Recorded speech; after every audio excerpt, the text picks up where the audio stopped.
केंद्र सरकारनं कांद्याचे निर्यात शुल्क हटवल्याच्या बातम्या सर्वत्र प्रकाशित झालेल्या आहेत।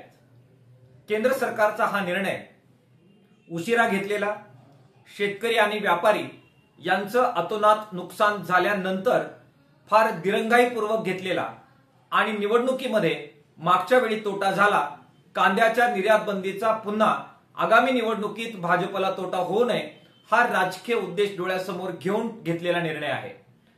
किसान सभेच्या वतीने आम्ही मागणी करतोय की अशी दिरंगाई न करता यापुढे शेतकऱ्यांच्या शेतीमालाला अशा प्रकारे कोणत्याही प्रकारचे बंधनं केंद्र सरकारने टाकू नये। विशेषतः कांद्यावर कायमस्वरूपी निर्यात बंदी उठेल, कोणत्याही प्रकारचं निर्यात शुल्क किंवा निर्यात मर्यादा लागणार नाही अशा प्रकारचं धोरण केंद्र सरकारने घ्यावं। उशिरा घेतलेला निर्णय त्याचा फारसा फायदा शेतकरी आणि व्यापाऱ्यांना होणार नाही।